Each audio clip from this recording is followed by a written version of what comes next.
So guys welcome back to new video. हमारे प्ले सुपर और चैप्टर नंबर 11/6 आ चुका है। तुम्हें इसके स्पॉयलर्स याद होंगे, मैंने वीडियो डाली थी, बहुत 40,000 व्यूज आ गए थे पिछले आई थिंक 48 घंटों में ही आ गए थे। तुम लोग बहुत पागल हो रखे हो इस चैप्टर के लिए, मुझे पता है, एंड मैं भी पागल हो रखा हूँ भाई। ये चैप्टर पे बहुत ही एकदम भयंकर ट्विस्ट हुआ जो कि मैंने इमेजिन नहीं किया था। हम क्या सोच रहे थे भाई, ड्रैगन आएगा, नहीं तो ब्लैक बियर्ड आया हुआ है, इसका फायदा उठा के लोग यहाँ से निकलेंगे। ना ना ना भाई, लोग ही ऐसे आए हुए हैं कि लूफी कहेंगे अरे भैया शिप हमारे हाथ में डालो, हम ही उठा के ले चल रहे, तुमको दिक्कत क्या है, तुम क्यों टेंशन ले रहे हो लूफी, हम हैं ना। ऐसे ऐसे लोग यहाँ पर आ चुके हैं and that's how this chapter becomes very interesting, क्योंकि यहाँ पर आई थिंक बहुत सारे चैप्टर्स के बाद शैंक्स का डायरेक्ट इन्वॉल्वमेंट हो चुका है मेन स्टोरी लाइन में, सॉरी इनडायरेक्ट इन्वॉल्वमेंट हो चुका है मेन स्टोरी लाइन में। खैर ऐसा क्या क्या हुआ है, और उसी के साथ लेटेस्ट न्यूज, मैंने चिल मारना फिलहाल के लिए छोड़ रखा है, लगभग आई थिंक 4 दिन हो चुके हैं, इसलिए मेरा दिमाग खराब होते जा रहा है, but that's how it is going.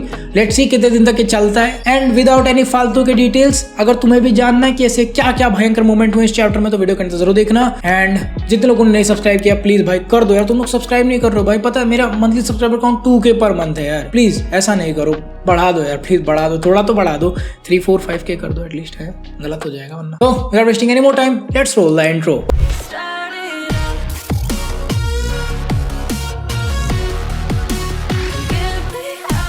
तो चैप्टर नंबर 11 इस चैप्टर का टाइटल है ऑन योर साइड, मतलब तुम्हारे साइड से जो लोग हैं। और इस चैप्टर का टाइटल एक्चुअली में आगे तुम्हें समझ में आएगा जब तुम कुमा के क्लोन्स को देखोगे। चैप्टर कवर पेज की बात करें तो हम देख सकते हैं रॉबिन खड़ी है और उसके बगल में एक बहुत बड़ा सा क्रोकोडाइल है जिसको उसने बहुत ही क्यूट कपड़े पहना दिए हैं, और उसके कपड़े पे लिखा हुआ लाकोस्टे, और एक क्रोकोडाइल का वो भी लोगो भी बना हुआ है। बेसिकली लाकोस्टे और ये जो लोगो है ना, एक ब्रांड भी एग्जिस्ट करता है और सेम है पूरा, तो I think may be sponsored हो सकता है ये क्रोकोडाइल, आई डोंट नो। लेकिन जो तुम्हारा ओवरऑल मेरे को जो देख के लग रहा है, लाकोस्टे का मतलब बेसिकली इंग्लिश में होता है बाय द कोस्ट, मतलब कोस्ट के आसपास में। क्रोकोडाइल को ले लेते हैं भाई, तो अपना जो क्रोकोडाइल है मे भी किसी अगले आइलैंड के आसपास में वहीं कहीं मिल जाए इन लोग को, इसी के बारे में बात हो रही है। तो गाइस चैप्टर स्टार्ट होता है सबसे पहले लाइन से कि ये जो शिप इस समय एगहेड की तरफ आ रही है, क्या ये दोस्त हैं या दुश्मन, क्योंकि पहले पहले में हम एक शिप देखते हैं जो कि एगहेड की तरफ बढ़ रही है, और इस पे ये लोग बोल रहे हैं कि जैसा न्यूज में देखा था बिल्कुल वैसा ही हो रहा है, गवर्नमेंट तो बिल्कुल लेने के लिए ही निकली है। फिर उसके बाद हम एगहेड आइलैंड पे आते हैं, हम देखते हैं कि लूफी जो अभी तक फूला हुआ था खा खा के, वो अचानक से पतला हो गया है, और मरीन ऑफिसर्स भी सोच रहे हैं कि क्या भाई कैसे हो सकता है, ये तो इंसान है या नहीं। और सबसे पहली बात, हर बार लोग ऐसा क्यों पूछते हैं कि तू इंसान है या नहीं, मतलब ठीक है तुम पूछ सकते हो, but there is different races right, there are different races. वो स्टफ्ड एनिमल्स हैं, फिर उसके बाद तुम्हारे मरमेड्स हैं, फिर फिशमैन हैं, फिर उसके बाद काले लोग भी हैं, मतलब बहुत सारे टाइप के लोग हैं, काइडो जैसे ओनी लोग भी हैं। तो फिर ये लोग बार बार क्यों पूछते क्या वो इंसान है या नहीं। नहीं है भोसड़ी के, नहीं हो सकता इंसान, मान लेना तेरे वर्ल्ड में सिर्फ इंसान नहीं है चूतिया, फिर इनको दुनिया पे भी राज करना है। उसके हम देखते हैं कि आइलैंड पे लगातार बॉम्ब ब्लास्ट हो ही रहे हैं, मतलब बस्टर कॉल की वजह से हो रहे होंगे, और यहाँ पे मरीन्स कहते हैं कि हम ज्यादा देर तक आइलैंड पे नहीं रह सकते, टेंशन नहीं लो, ये जो भी चूतिया लेटा हुआ है इसको एम्परर होने का कोई टेंशन नहीं है, इसको तुरंत हथकड़ियां पहना दो। एम्परर को हथकड़ियां पहना, इन्हें डर नहीं लगता क्या भाई? चलो मैं मान लिया लूफी चूतिया हो सकता है, बट तुम्हें तो योंको वर्ड का डर होना चाहिए right. Yong, he is fucking योंको, you can't just go and touch him यार। और उसके बाद हम देखते हैं कि पूरी आइलैंड इस समय नेवी के बैटलशिप से घिरी हुई है, मतलब पूरा पूरा बस्टर कॉल अभी चल ही रहा है। अगले सीन में हम देखते हैं पिछले चैप्टर का, जहां पर अभी कुमा, बोनी और ये सभी लोग नीचे गिर रहे होते हैं एटलस के साथ में, और यहाँ पर सैटर्न ऑर्डर देता है कि इस झाटू फैमिली को तुरंत निपटा दो। और यहाँ पर ये जो सैटर्न बुड्ढा है, ये एक्चुअली में ये ऑर्डर दे रहा है पैसिफिस्टास को। ये चीज होते हुए वेगापंक ने जब देखा तो उसने अपने एटलस वाले क्लोन को बोल दिया कि बोनी को सब कुछ सच सच बता दो। ये सच कुछ ज्यादा ही अलग है यार, like that is the best reverse Uno card जो कि कभी भी वेगापंक ने खेला होगा। उसने अपनी बुद्धि का इस बार सही प्रयोग किया था, बाप रे। उसका हम देखते हैं अगले पैनल में कि एटलस यहाँ पर बोनी को कुछ खुशबुसा देती है, और बोनी की आंखें ये चीज सुन के खुल जाती है। अगले पैनल में हम देखते हैं कि पैसिफिस्टा जस्ट उसको शूट करने वाले लेजर बीम से, कि तभी बोनी ऊपर से चिल्लाती है कि पापा प्लीज प्लीज हमें नहीं मारो, उल्टा हमारी मदद करो ताकि हम इस आइलैंड से जिंदा बाहर निकल पाएं। और बोनी की चीज बोलते सारे के सारे पैसिफिस्टास रुक जाते हैं। यहाँ पर मरीन्स सोचते हैं कि उन्होंने तो कुछ चिल्ला के हमें बोला, लेकिन हुआ क्या उन्हें कुछ समझ में नहीं आया। कि तभी पैसिफिस्टास 180 डिग्री घूम के सीधे मरीन्स की तरफ उन्हें ही मारना और शिप्स को डिस्ट्रॉय करना शुरू कर देते हैं भाई। हम लिटरली पैनल में, बड़े से पैनल में देख सकते हैं कि शिप्स को पूरी तरह से तबाह कर दिया है यार इन पैसिफिस्टास ने। बहुत सही Vegapunk, that is the, he is the real MVP of this chapter bro. और ये चीजें देख के सैटर्न की झांटे लहर जाती हैं। अगले कुछ पैनल्स में वेगापंक बता रहा है कि उसने सब कुछ कैसे किया, बट इन सारे पैनल्स में मैं तुम्हें एडवांस में बता दे रहा हूँ कि सारे के सारे जो पैसिफिक स्टार्स हैं वो तुरंत लाइन में खड़े होकर सारे के सारे मरीन्स पे अटैक कर रहे हैं। इतने सारे क्लोन्स हैं जो कि किजारू के लेजर बीम्स को फायर कर सकते हैं और लिटरली उन्होंने बहुत सारे मरीन शिप्स को तबाह कर दिया है। आई थिंक ये बहुत बड़ा मोमेंट हो, क्योंकि इसकी वजह से बहुत बड़ा रास्ता खुल जाएगा कि वहां से वो लोग निकल पाए। ऑल्दो आई डोंट थिंक कि उनको निकलने की जरूरत है ऐसे किसी हैक की वजह से, you know somebody is there helping them. खैर यहाँ पर वेगापंक बोलता अपने मन में कि बोनी एक ऐसी बात है जो कि मुझे हमेशा रात भर जगा के रखती है, जिसकी वजह से वो सो नहीं पाता। क्रेटोस है क्या भाई? और वो चीज है एक ऐसा सिचुएशन इमेजिन करना जहां पर तुम अपने बाप के ही हाथों मारी जाओगी। और वेगापंक खुद भी ये बात नहीं बर्दाश्त कर सकता था कि कुमा अपने ही हाथों से अपने बेटी को मार डाले। इसीलिए वेगापंक ने एक छोटा सा प्रोग्रामिंग ऐड कर दिया उसमें, जो कि ऑब्वियसली कोई भी गिट कमिट में पकड़ नहीं पाया पुल रिक्वेस्ट में। सो बेसिकली इस कोड से क्या हुआ, जो इनका पीआर कौन मर्ज कर रहा था। अरे यार तुम्हें नहीं पता पीआर क्या होता, तो अगर मैंने कुछ कोड लिखा है तो मेरा जो सीनियर है वो उसको मिला के देखेगा कि पिछले कोड से क्या क्या चेंजेस हैं। सो बेसिकली वेगापंक के इस कोडिंग चेंजेस के बाद अगर बोनी ने कोई भी ऑर्डर देने की कोशिश की किसी भी पैसिफिस्टा को, और वो पैसिफिस्टास अगर स्पेसिफिकली कुमा के जैसे दिखते हैं, तो वो हमेशा हमेशा बोनी की बात मानेंगे। और बोनी की बात ही नहीं मानेंगे बल्कि बोनी की बात को हायर ऑर्डर ऑफ प्रायोरिटी में रखेंगे, मतलब टॉप लेवल पर रखेंगे। पूरे दुनिया में कोई भी उससे ऊपर नहीं जा सकता बोनी से ऊपर पैसिफिस्टास के लिए। और इस बात से कोई फर्क नहीं पड़ता बोनी को कि अगर पूरा का पूरा प्लेनेट ही उसके खिलाफ हो जाए, हमेशा कुमा उसके साइड में ही रहेगा। एंड इसी पूरे सीन से ये जो भी प्रोग्रामिंग में चेंजेस किए थे वेगापंक ने, इसकी वजह से ये वाला टाइटल आता है ऑन योर साइड। मतलब सारे के सारे जो क्लोन्स होंगे वो हमेशा के हमेशा बोनी के साइड से ही रहेंगे। और ये एक बहुत ही रिस्की मूव था जो कि वेगापंक को पता था, लेकिन फिर भी उसने सेल्फिश डिसीजन लिया और उसको पता था कि कॉन्सिक्वेंसेस क्या होंगे। और द मोमेंट जब वो कॉन्सिक्वेंसेस बोलता है, हम देखते हैं कि सैटर्न उसके पेट में अपना वो जो उसके पॉइंटेड स्पाइडर वाले हाथ निकले हुए वो उसके सीधे उसके पीठ में घुसा के उसके छाती से आर पार कर देता है। वेगापंक की जबान तो वैसे ही बाहर निकली रहती है, वो थोड़ी और निकली हुई लग रही क्योंकि अब उसकी घंट फट गई है भाई, लिटरली फाड़ ही दिया उसको सैटर्न ने। तो तुम्हें क्या लगता है, तुम पहले ये बताओ अभी इस समय कमेंट करके कि क्या वेगापंक मरेगा या नहीं। और इसी बात पे सब्सक्राइब कर दो यार, ताकि वेगापंक जब मरे तो मैं तुम्हें बता पाऊँ, या फिर अगर वो जिंदा बच जाए तो यू नो। यार यहाँ पर सैटर्न जब ये काम कर रहा था तो वो भी यही बोल रहा था कि इस लेवल का रिवर्स ऊनो कार्ड अगर तुम मेरे साथ खेलोगे तो मैं तो नहीं बर्दाश्त करूंगा भाई, मैं तो गेम ही फाड़ दूंगा पूरा का पूरा। और इसके बाद सैटर्न किजारू को ऑर्डर देता कि भाई अब तू उठ गया, एक काम कर, इन सबको खत्म कर, यहाँ से एलिमिनेट कर सबको। और इसके बाद किजारू उठ के सीधे सीधे लेजर बीम्स फायर करने लगता है अपने पूरी बॉडी से, जिसकी वजह से तुम्हारी एक क्या नाम है इसका, एटलस, बोनी और कुमा, इन सबके ऊपर वो अटैक सकते हैं। मतलब बोनी को तो नहीं लगता, कुमा को डायरेक्टली वो लगता है, तो इन सबको बहुत ज्यादा डैमेज होने लगता है। और उसके बाद किजारू सीधे उड़ते हुए कुमा के सामने आ जाता है और बोनी से प्रॉमिस करता है कि वो इस बात का श्योर करेगा कि एक ही बार में कुमा और बोनी दोनों को निपटा दे, ताकि इन लोग को पेनफुल डेथ ना मिले। इस चीज की वो श्योरिटी रखता है। और बोनी यहाँ पर सोचते हुए बोलती है कि किजारू क्या कर रहा है तू? यार वो कुछ भी करे या ना करे, लेकिन बोनी तुम्हारे लिए एक आदमी आ रहा है, ठीक है, लिटरली उठ चुका है, वो नीचे से उठ के आ रहा है और तुरंत हमें हंसने की आवाज सुनाई देती है। मैंने ये हंसी मास्टर कर ली है।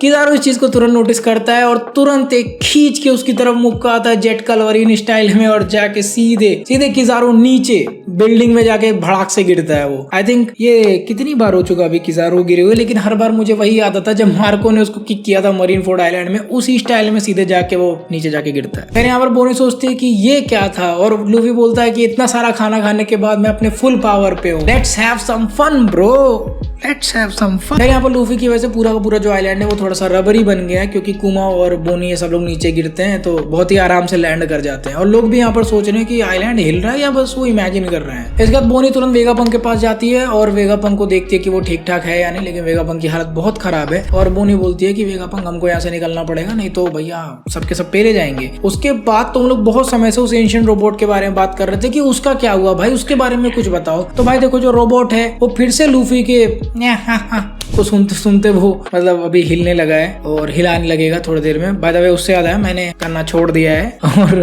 पागल हो रहा हूँ उसकी वजह से। अभी ये सब चल ही रहा था कि बोनी नोटिस करती है वो रिद्म जिसपे लूफी इस समय खेल रहा है, कूद रहा है। और बोनी को याद आता है कि उसके बाप ने उसको बताया था कि नीका किस तरह से कूदते और खेलते हुए आएगा सेम इसी रिद्म में और सबको बचा लेगा। The legendary story, right. और लूफी वापस से उसी वानो स्टाइल में हवा में कूदते हुए ऐसे करके और करके हंस रहा है वो हवा में ही। और बोनी इस तरह से लूफी को देख के चौंक जाती है। इधर से वेगापंक साइड में बोलता है कि बोनी मुझे पता है कि तुमने अभी तक डॉट्स को नहीं कनेक्ट किया, तुम्हें अभी तक नहीं समझ में आया कि हिसाब क्या चल रहा है यहाँ पर, और यही सेम मेरे लिए भी था। मुझे भी अपनी खुद की आंखों से ये चीज देखना पड़ा इस चीज पर बिलीव करने के लिए। मूगीवारा लूफी जो कि कुमा की आंखों का तारा बन चुका है, वही एक्चुअली में इस दुनिया का सन गॉड नीका है। कुमा हमेशा से सही था और ये बस्टर कॉल ये तो झाड़ बराबर भी नहीं है अपने नीका के सामने। लोग पूरे दुनिया में सैकड़ों सालों से इसी बंदे का इंतजार कर रहे थे और अब ये यहाँ पर आ चुका है। इस बार हमारा फाइट स्टार्ट होने वाला है, सेकेंड राउंड ऑफ किजारू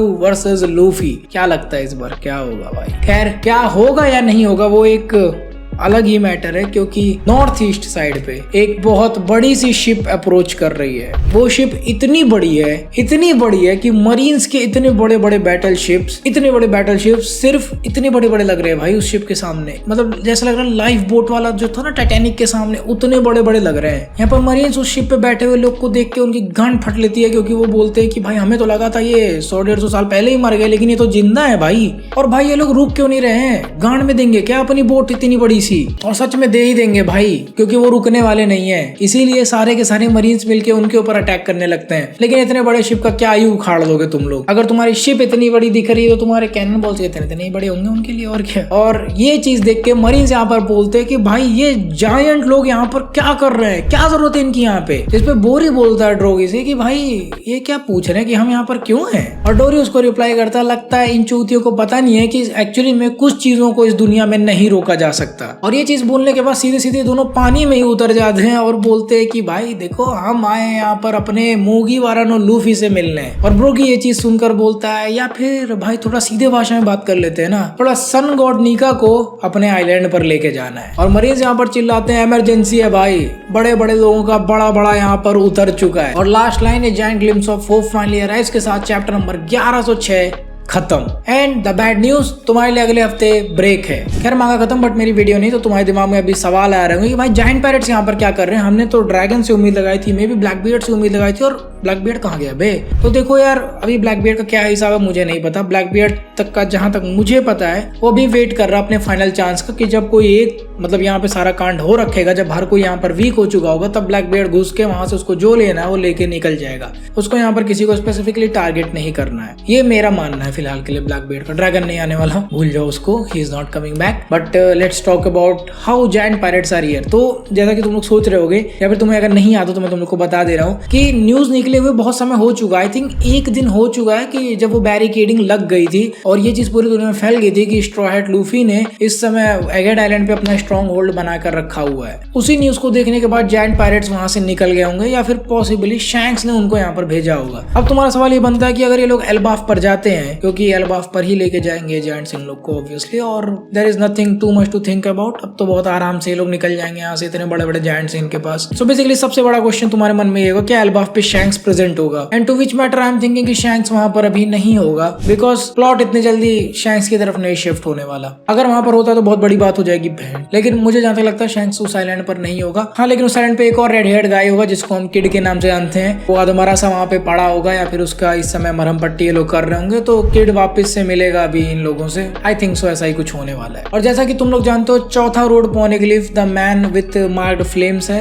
या फिर फ्लेम मार्क है, आई डोंट रिमेंबर एग्जैक्टली वो क्या टाइटल था। फ्लेम मार्क वाला जो आदमी था वो जैगुआर डी सोल है, जो कि अभी उस समय आइलैंड पर रुका हुआ है वहां एल्बाफ पे। और रॉबिन को भी उससे दोबारा मिलना ही चाहिए यार स्टोरी वाइज। तो basically this is going to Elbaf, और इन लोग का एल्बाफ पे जाना जरूरी भी है because of the fourth road poneglyph. और भाई एल्बाफ तो ठीक है, बट एल्बाफ पर विलेन कौन होगा मैं तो ये सोच रहा हूँ, बिकॉज चलो ठीक है बाकी सारे आइलैंड्स पे कोई ना कोई विलेन था, एल्बाफ पर तो कोई भी विलेन नहीं है। यार इसी सीन के साथ शैंक्स के फ्लीट का जो इन्वॉल्वमेंट है वो अब हो चुका है स्ट्रॉ हैट लूफी के साथ। बेसिकली अब इन लोग के पायरेट्स के फ्लीट्स के बीच में थोड़ा थोड़ा कनेक्शन बनते हुए दिख रहा है। वो अलग बात है अगर शैंक्स ने अभी तक बार्थोलोम्यू को नहीं मारा तो। And I guess that was it for chapter number 1106। अगर मुझसे कुछ मिस हो गया तो प्लीज मेरे को कमेंट सेक्शन बताना। मैं थोड़ा जल्दीबाजी में ही आजकल रिकॉर्ड करता हूँ, सुबह 8:40 हो रहा है, मेरे को 9 बजे तक ऑफिस के लिए यहाँ से निकलना पड़ता है। एंड आई होप तुम लोग को वीडियो भी अच्छी लगी होगी। वीडियो पसंद है तो वीडियो को फटाफट लाइक कर दो भाई, मेहनत कर रहा हूँ, सब्सक्राइब भी कर ही दो यार, आजकल तुम लोग सब्सक्राइब नहीं करते हो। और मैं तुम लोगों से मिलूंगा अगले वीडियो में। So until next video, play on.